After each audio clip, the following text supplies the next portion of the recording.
আমরা সমাস ব্যাকরণের প্রথম দিকটা শিখেছিলাম। সমাস তো ব্যাকরণের অংশ, তাই এটা আমাদেরকে মন দিয়ে শুনতে হবে, শিখতে হবে, সঙ্গে খাতা পেন নিয়ে বসবে। কারণ এই বোঝাতে বোঝাতেই যে ছোট কোশ্চেনগুলো বলে দেবো সেগুলো একটু নোট ডাউন করে নেবে। যেমন প্রথম দিনকে আমরা বলেছিলাম সমাস শব্দের অর্থ সংক্ষিপ্তকরণ, তারপরে বলেছিলাম সমাস শব্দের ব্যুৎপত্তিগত রূপ সম্পূর্বক অস ধাতু যুক্ত ঘম। আর একটা মোস্ট ইম্পর্টেন্ট ছোট কোশ্চেন ছিল ব্যাস শব্দের অর্থ বিস্তার।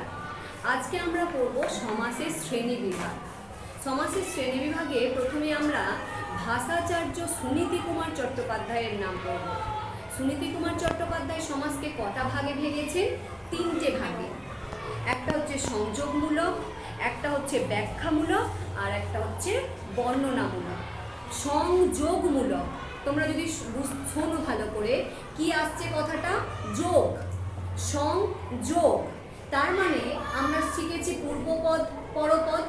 সংযোগমূলক সমাসের উদাহরণ হলো দ্বন্দ্ব সমাস। এই দ্বন্দ্ব সমাস কেমন করে হবে? পূর্বপদ প্লাস উত্তরপদ, এখানে দুটো পদেরই সমান গুরুত্ব থাকবে, এটা হচ্ছে সংযোগমূলক সমাস। এবার আমরা পড়ব আরেকটা, যেটা বলেছেন ব্যাখ্যামূলক সমাস। ব্যাখ্যামূলক সমাস আমরা কি বলবো?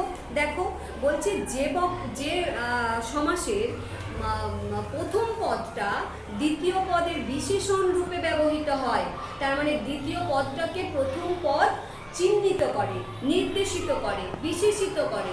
যেমন আমি যদি বলি জামাটা গোলাপ লাল, জামাটা গোলাপ লাল মানে কি? লালটা কেমন? গোলাপের মতো লাল, তাহলে জামাটা গোলাপ লাল হয়ে গেল। এই রকম এইটা হচ্ছে তোদের ব্যাখ্যামূলক। ব্যাখ্যামূলকের মধ্যে আমরা কি কি সমাস পাবো? আমরা সংযোগমূলকে কি সমাস পেয়েছি? দ্বন্দ্ব সমাস। ব্যাখ্যামূলকে আমরা একটা নয় 3টে পাবো, তৎপুরুষ সমাস, কর্মধারয় সমাস, দ্বিগু সমাস। আবার অব্যয়ভাবটাকেও কেউ এই ব্যাখ্যামূলকের মধ্যেই ধরে নেয়, তাহলে 4টে পেয়ে গেলাম। কি কি? তৎপুরুষ, কর্মধারয়, দ্বিগু, অব্যয়ভাব। আর একটা আমরা পাবো বর্ণনামূলক সমাস, যেটা হচ্ছে বহুব্রীহি সমাস। এই যে সমাসের যে 3টে ভাগ করলাম, এই 3টে ভাগ কে ভাগ করেছেন? ভাষাচার্য সুনীতি কুমার চট্টোপাধ্যায়। এবার আমরা স্বাভাবিক অর্থে সমাসকে কটা ভাগে ভাঙবো? 9টা ভাগে। 9টা ভাগের মধ্যে প্রথম ভাগ হচ্ছে দ্বন্দ্ব সমাস। দ্বন্দ্ব সমাস কিসের মধ্যে পড়েছে বলেছিলাম? দ্বন্দ্ব সমাস কিসের মধ্যে পড়েছে বলেছিলাম? দ্বন্দ্ব সমাস সংযোগমূলকের মধ্যে পড়েছে। তার মানে কি হচ্ছে? যোগ করা হচ্ছে। পূর্বপদকে উত্তর পদের সঙ্গে কি করা হচ্ছে? যোগ করা হচ্ছে। এবার দেখ, আমরা যদি একটা উদাহরণ দিই দ্বন্দ্ব সমাসের, সুখ দুঃখ কি দিয়ে যোগ করব? ও দিয়ে।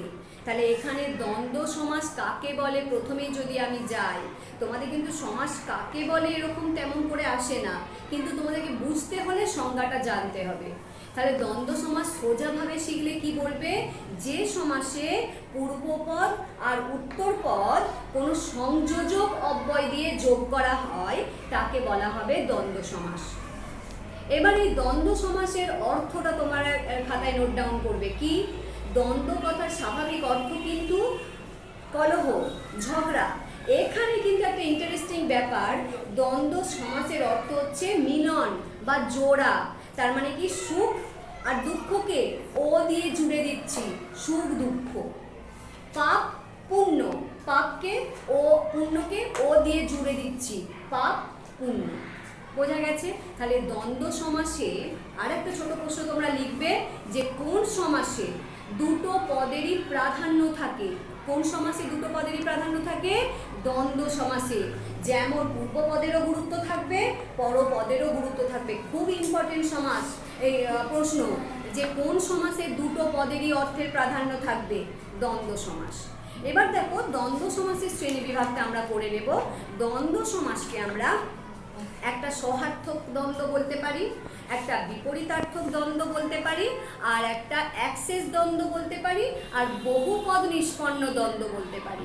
এছাড়া আরও আছে, তবে এই 4টে মোটামুটি বুঝে নিলেই তোমাদের সুবিধা হয়ে যাবে। যেমন দেখো, সহার্থক দ্বন্দ্ব মানে কি? আচ্ছা, তাহলে আজকে এই পর্যন্তই থাক। সহার্থক দ্বন্দ্বটা পরের দিনকে বোঝাবো, দ্বন্দ্ব সমাসের শ্রেণী বিভাগটা পরের দিন করবো।